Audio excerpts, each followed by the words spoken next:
this is Dr. Adrian Tenerife Sacristan and welcome to our online classroom at Pia Prof TV. And our topic today is about developing projects proposal. But before we discuss that, let's talk first about the objective of this lesson. Number one, students after finishing this lesson will be able to, number one, develop relationships with customers and partners. Number two, decide whether to prepare a proposal or response to a customer's RFP and create a credible proposal. Determine a fair and reasonable price for a proposal. Discuss how customers evaluate proposals and explain types of contracts and various terms and conditions. And lastly, measure the success of proposal efforts. Those are our objectives for this lesson. Now, let's talk about building relationships with customers and partners. So, in developing our relationship with our customers and partners, you should be able to consider the foundation for successful funding and responsibilities, and that is a good relationship with them. Number two, it requires good listening and constant learning. So, you have to listen to your clients, you have to listen to your customers. What they will be providing you, those information will be useful in creating a good and acceptable contract. Okay? You also have to have frequent and regular contact, express appreciation for clients' time. So, it is very important that if your client will be asking for your time, you should give your time to them. Okay? So, time is very important, and as I mentioned before, time is gold. So, you have to appreciate the time being provided for you by the client. Okay? So, another is trust is key and ethics are imperative. So, that is very important. You have to be honest with them. You have to be honest with your clients. You have to win their trust. Okay? So, another is first impression is very important. If you heard this before, first impressions last. If you provide them that kind of, good impression, that will definitely help you win the contract. Okay? Problem solving and credibility grows with good performance. If you will be giving them and showing them a good performance by your team, definitely the company will trust you and give you the contract. Okay? And lastly, partner with several key individuals in an organization. Because, having partner with several individuals in the organization is very important, and it will help you really develop that kind of relationship with the organization. Do not just rely on one key individual in an organization. As much as possible, partner with key individuals in an organization, because these individuals will definitely help you accomplish your project with them. Okay? So, those are the building relationship with customers and partners technique. Okay? So, let's proceed to the next. Pre-RFP proposal marketing. Okay? Begin developing the relationship before RFP is prepared. It means that before you're going to prepare that request for proposal, you need to have first a good relationship with the key individuals in the organization. That is very important. That is a strategy for you to win the contract. Okay? So, how do you do this? It can help you, okay, or it can help your client identify the needs. Definitely, if you're going to talk to them in advance, your client will be able to see, clearly the problem that will be facing when you are, trying to having partner with them. So, it will definitely help your client identify needs. Better position to win the contract. Okay? It will give you a better position for you to win the contract because your client will give you the trust. You will win the trust of the client.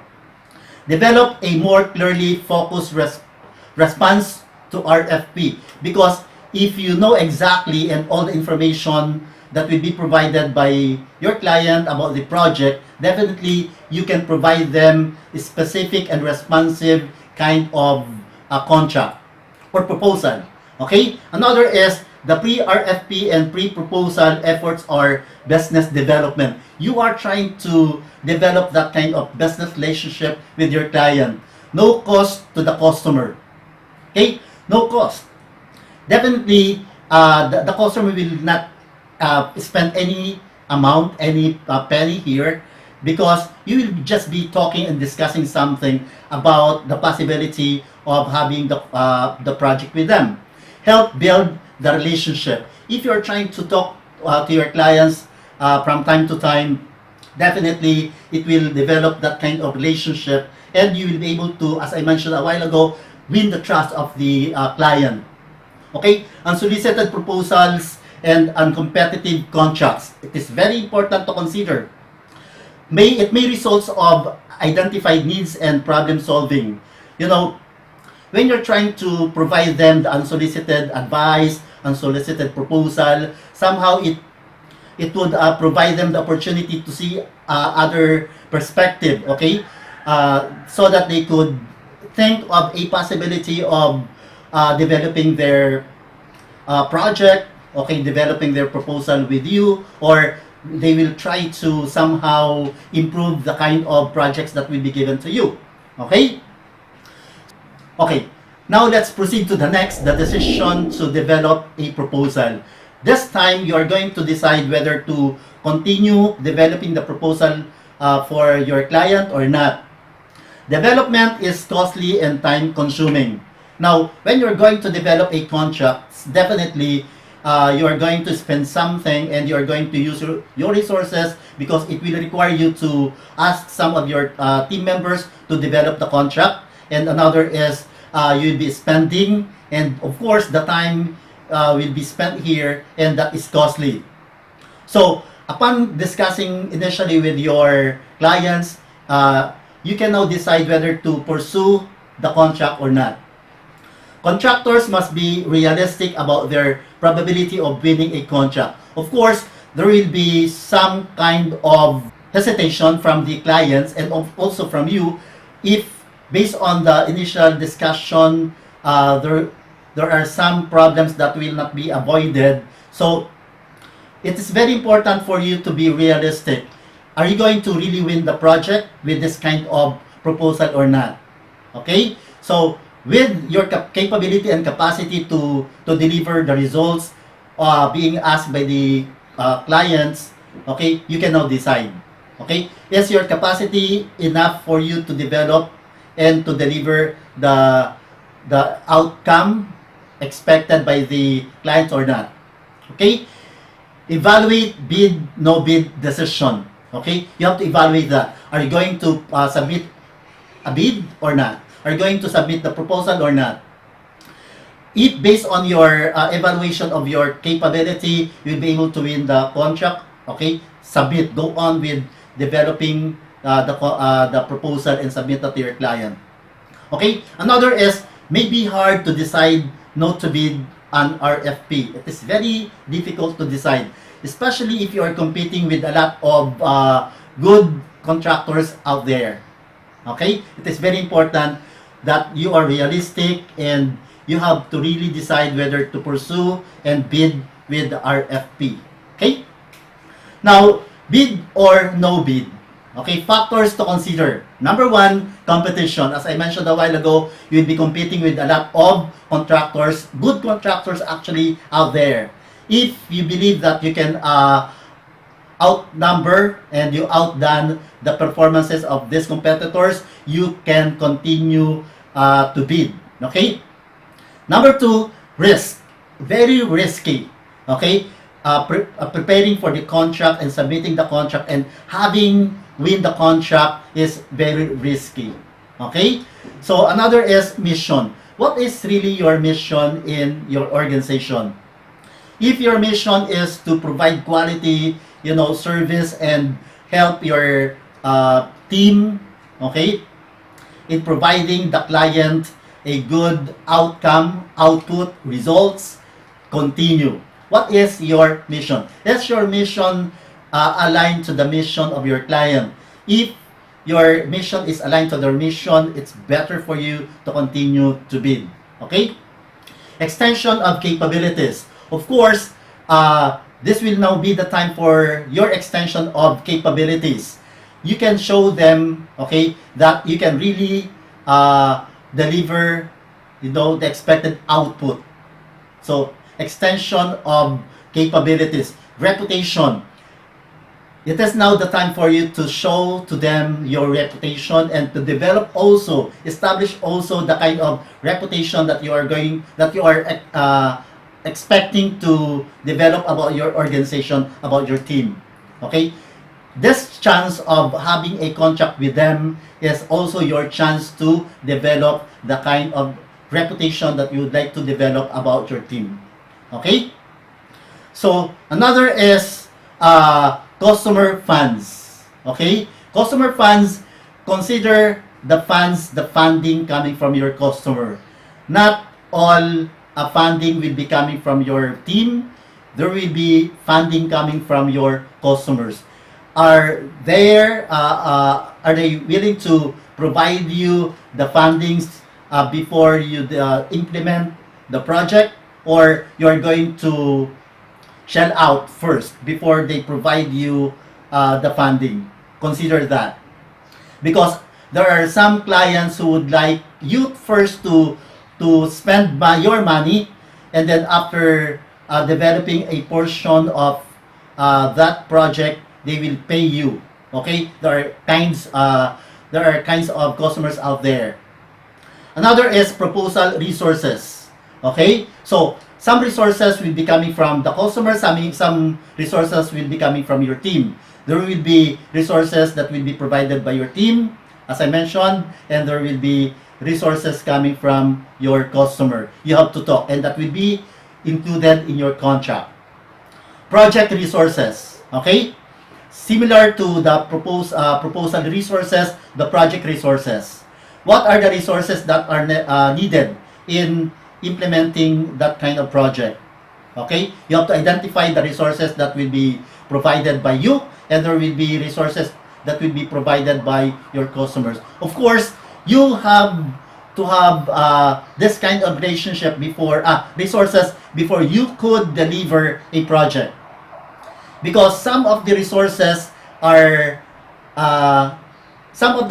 cannot be provided by the customers. That is why they are asking for your services. So mostly, especially in the specialized required project, some resources or most of the resources should be provided by the team. Okay? Creating a winning proposal, selling document. Okay, here I'll be showing you an example of a proposal. The best idea to solve the problem, it should be stated in your proposal that your proposal is the best way to solve the problem being faced by the organization. You are trying to convince them that with the kind of proposal that you are submitting to them, they will, be able to solve the problem of the organization in no time. Okay? Because as I mentioned before, a project has a beginning and an end. So in this proposal, you're going to provide your client that in 2 to 3 weeks, they will be able to solve their problem in marketing, for example, or their problem in increasing the sales. Okay? Highlight unique factors. In your proposal, you really have to highlight here the unique factors of your team. Okay? Of your proposal with them. So for example, the unique factor here is you can solve the problem in 2 to 3 weeks as compared to the competitors that they will be working in this kind of problem in 1 month. You are just providing your client at least 1 to 2 weeks that the problem will be solved. Okay? So emphasize benefits to the customer. It is very important that your customers will be able to see the benefits of having the contract with you. Okay? Working with you is, very beneficial to them. So you have to emphasize that. You have to show that kind of benefits to your clients so that your clients will choose your team to work with them for that specific project. Be simple and concise. Do not prepare, 50 50 to 100 pages of contract. As much as possible, just work with a contract for, 3 to 10 pages. That's 10 pages is too much, As much as possible, be concise. If you can have your contract proposal in 3 to 5 pages, much better, or lesser. Okay? So, address requirements from RFP. You have to have, answer the problems stated in the request for proposal in your proposal. Meaning, you should strike all the problems stated there and provide solutions for each item. Okay? So it is very important that your clients will be able to see the solutions to their problem.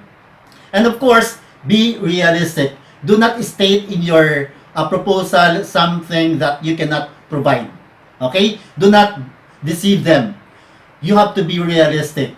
Don't deceive your clients just to win the contract. Okay? So, those are the best way to create a winning proposal.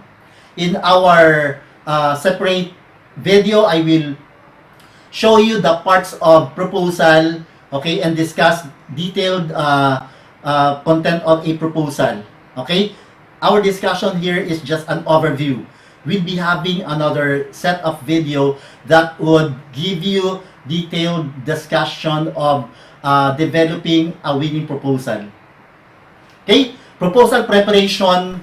Of course, you have to create a team that will develop that proposal. It could be one or two or more persons will be working on the proposal. Okay? If you think that one person can develop a proposal, go on. But if you think that the development of the proposal should require at least 2 or 3 members of the team, form the team to develop a proposal. Okay? Another is various skills and expertise. If you think that the expertise of members of the team will contribute to develop a winning proposal, develop that kind of team composing 3 or more persons with different skills that would help, that would help the team to develop that kind of winning proposal. Proposal manager for large proposals. So there should be a manager responsible in creating proposal, okay? Especially for large proposal. Proposal development, and here, time for writing, review, and management approval is necessary. You should have time. Don't rush everything. You should have enough time to develop that kind of proposal, and you should also have time to be able to review the content of the proposal. 2 heads are better than 1, and you should review that, meaning fresh eyes is and necessary here, is very important in reviewing your contract. Okay? Another is length dependent upon the RFP requirements. Of course, I mentioned a while ago that don't rush everything, especially in preparing your proposal, but you have to consider the time requirement based on the request for proposal of the client.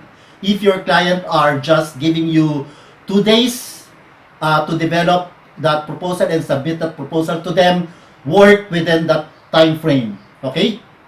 It is very important to submit your proposal on time or ahead of time. Don't be late.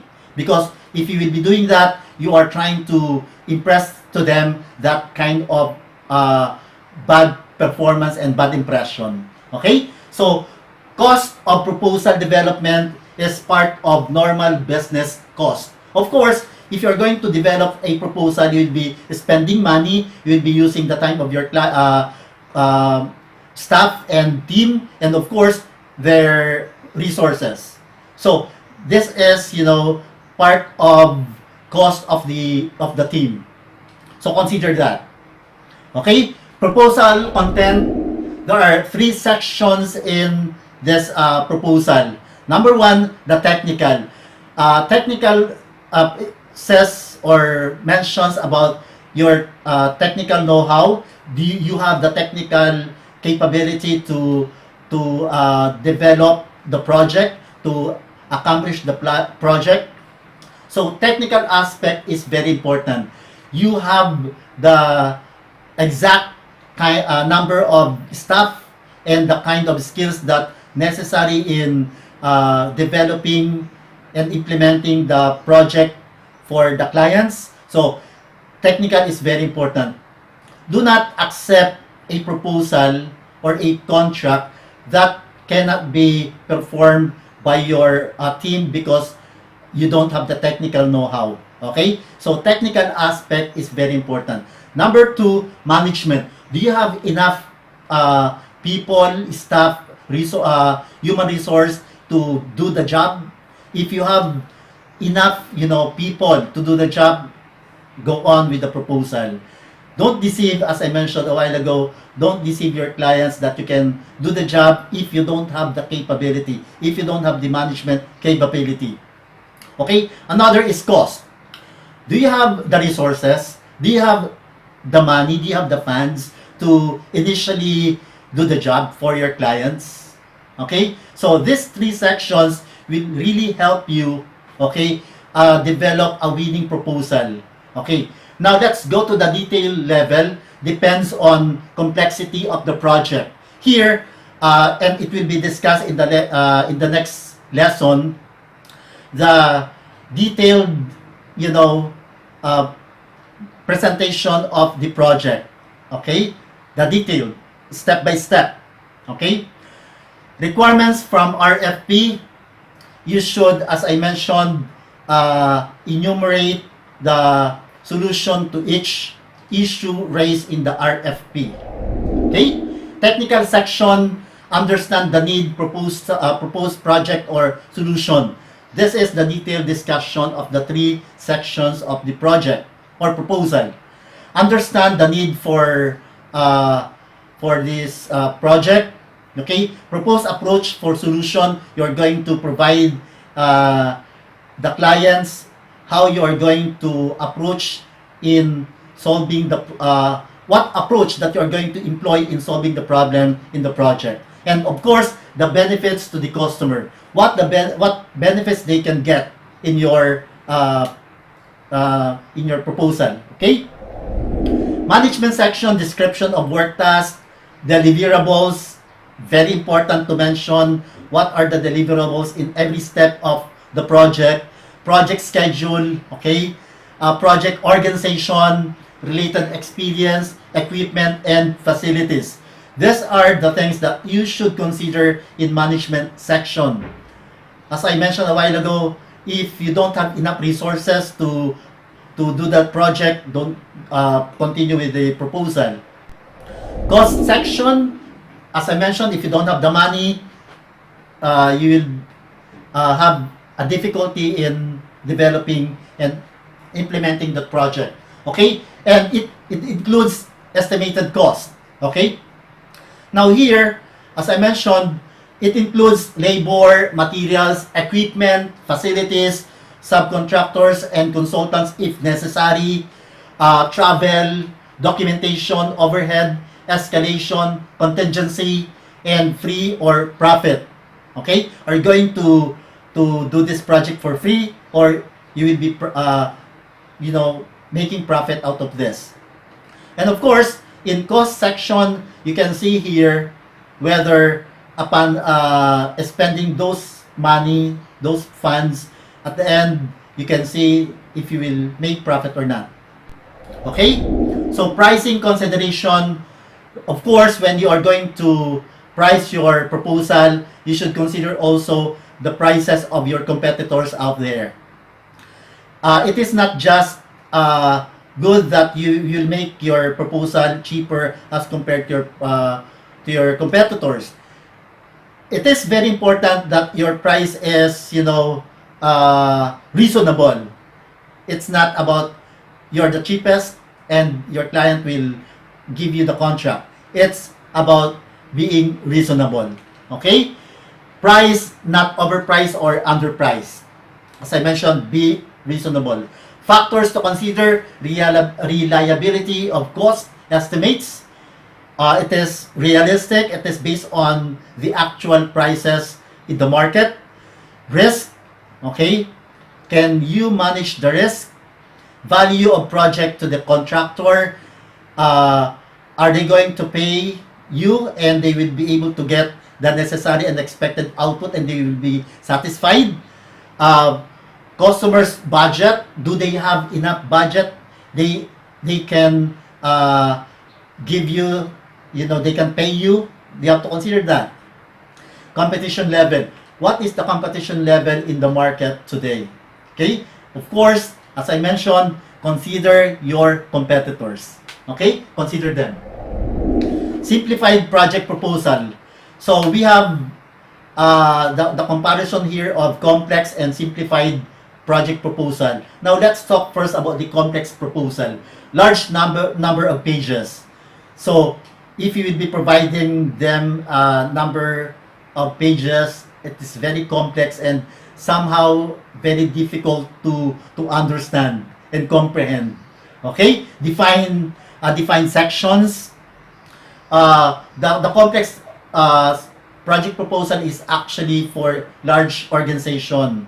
Okay? But in our case, if you are just starting, you can consider the simplified project proposal.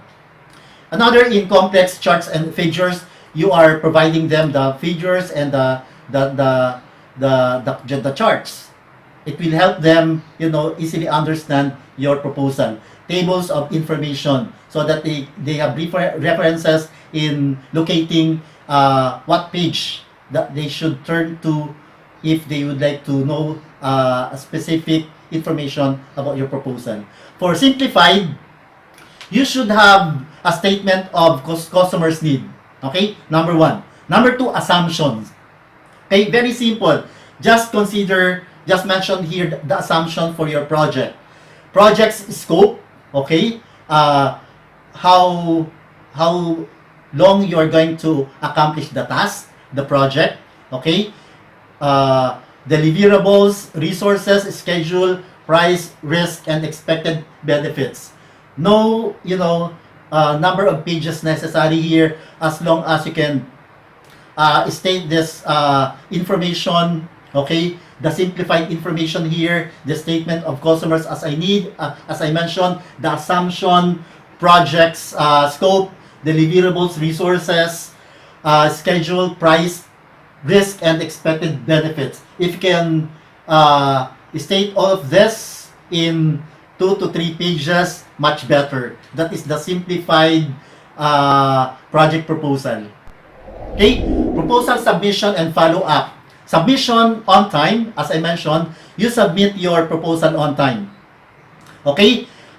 Formatted properly, make it presentable, use documents, Word document to prepare your proposal, use the kind of font and size of font in a formal document. Okay? Send in manner required. Hard copies, email, or electronic form. It depends on the company. If the company is requiring you, for example, a hard copy, you deliver that, you hand carry that, and submit that to the representative of the company. If not, just email to them the document. 2 sets by different delivery methods. 2 sets. Okay? To make it sure that the document will reach the company, hand carry and email. Okay? Definitely, one or these 2 documents will reach the destination. Okay? Follow up. Be proactive. Do not wait for the organization to inform you about the proposal, about the submitted proposal. Be proactive. Make a follow-up call. Okay? But when you are making a follow-up call, be courteous. Now, professional manner. When you are making a follow-up call, be professional as much as possible. Be professional. And follow RFP guidelines. If in the RFP, you can have a follow-up call after 3 to 3 to 4 days.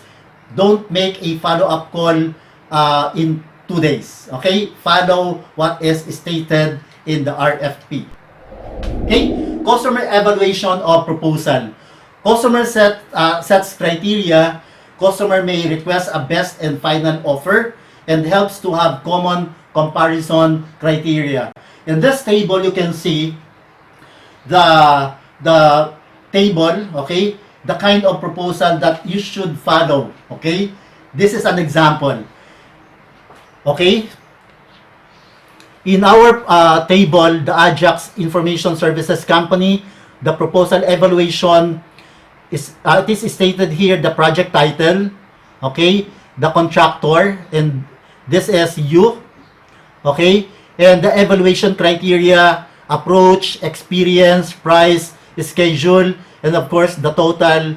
For weight of each criteria here, 30 each for approach, experience, and price, and for schedule only 10 points.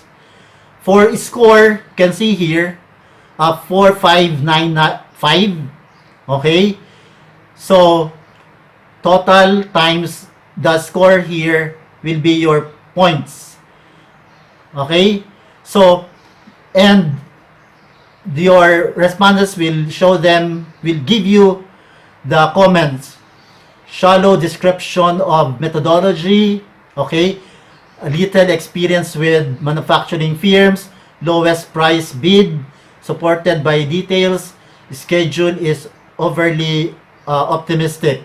So this evaluation here and the comments will help you improve your proposal. Okay, it is also stated here the advantages of the proposal and concern about this proposal. So this information will help you improve your proposal so that when you submit to the company the final proposal, your proposal will be acceptable to your clients. Okay? So this is the evaluation of proposal accomplished by your customer. Okay? Contracts, agreement, and types. Okay, in the contracts, you should state here in the agreement that contract must be signed before starting a work. You should not start your work if the necessary signatures is not, seen in the contract. Ask your clients and of course your representative to sign first the contract before you start working. Okay, establishes communication. Always establish this communication so that everything is clear before you start a contract, and before you start doing the work. You have to make it sure that everything is communicated well.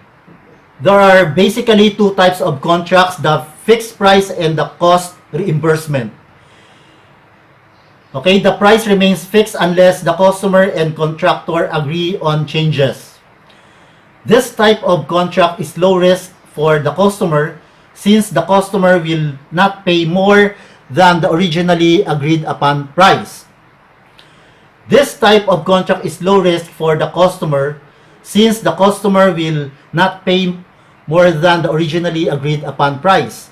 This type of contract is high risk for the contractor because if the cost of completing the project is more than the originally planned, the contractor will make a lower profit than anticipated or may even lose money.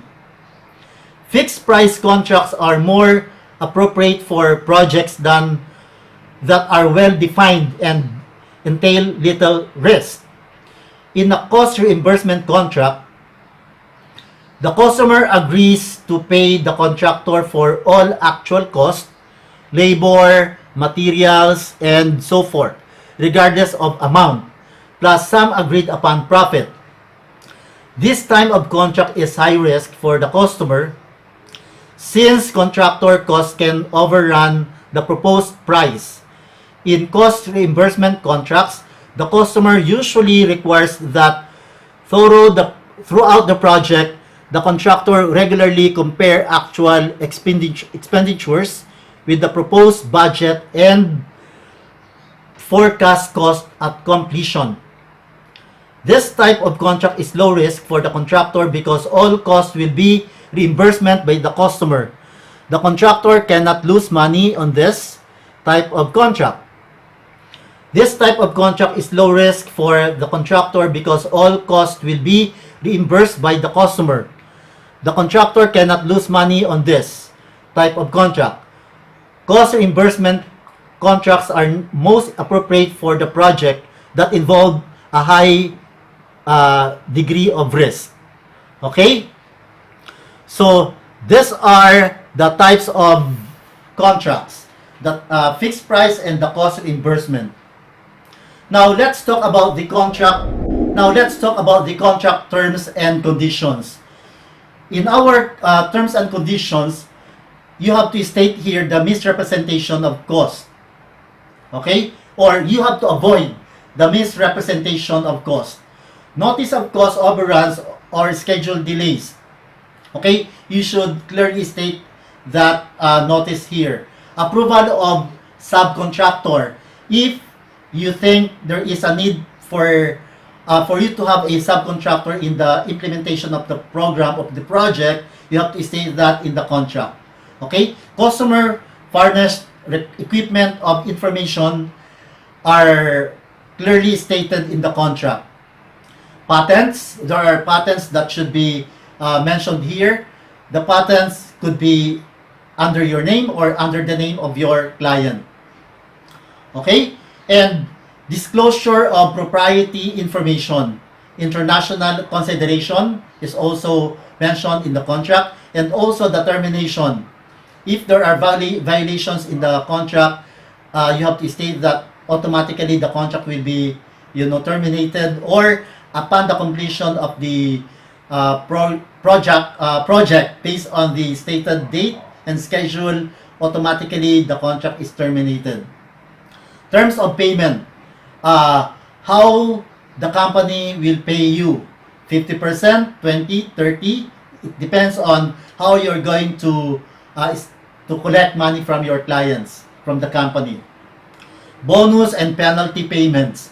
There will be bonus if you will be able to accomplish that, finish your project ahead of time, and there will be penalty payments if you will be submitting the project late. Okay? It will be delayed in the delivery of the projects or output. And of course, the changes. If there are unavoidable circumstances that will affect the implementation of the project, there will be changes in how you're going to accomplish the project, and so on and so forth. Okay? Measuring proposal success. Measures win ratio, number one or number submitted. How are you going to consider if your proposal is a success? Okay?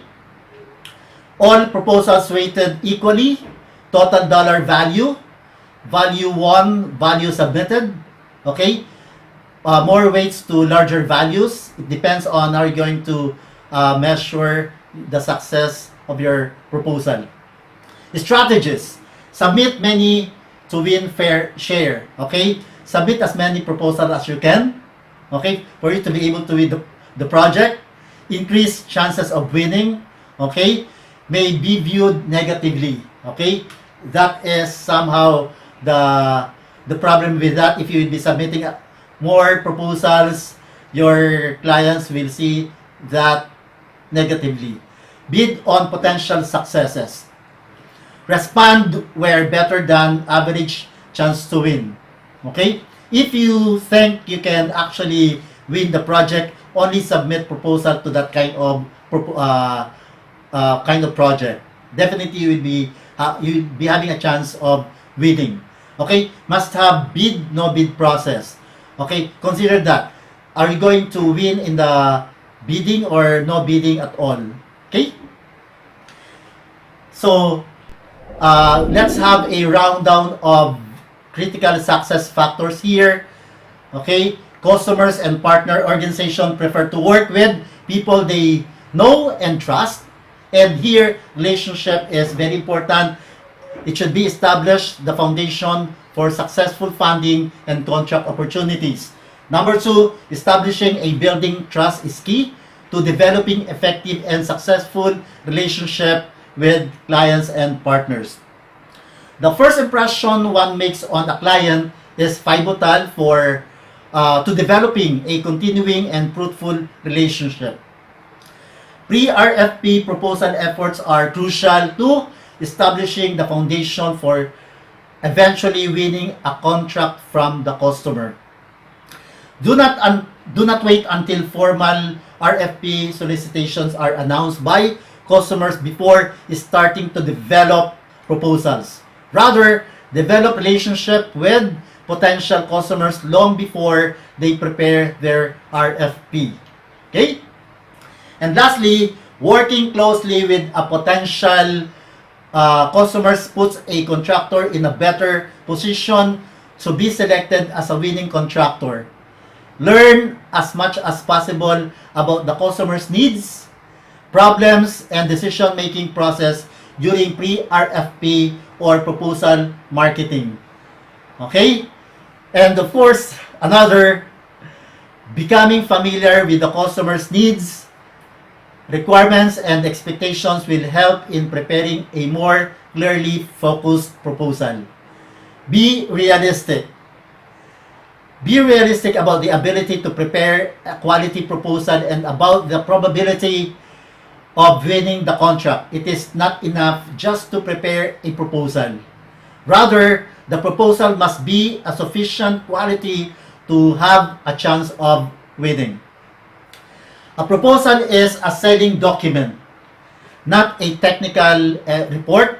It should be written in a simple, concise manner and should use technologically with which the customer is familiar. A proposal is a selling document, not a technical report. It should be written in a simple, concise manner and should use a terminology with which the customer is familiar. In a proposal, it is important to highlight the unique factors that differentiate it from customers' competitors' proposal. Proposals must be realistic. Proposals that are too promising, too much, or overly optimistic may be unbelievable. Okay, it will be unbelievable for your customers and may raise doubt about whether the contractor understands what needs to be done or how to do it. When bidding on a fixed price project, the contractor must develop accurate and complete cost estimates and include sufficient contingency costs. Okay? So that's end our discussion for today. I hope you learned something from our discussion today. And if you think that there are other students out there who need to learn this information, please don't hesitate to share this video to them. And please also subscribe and share and like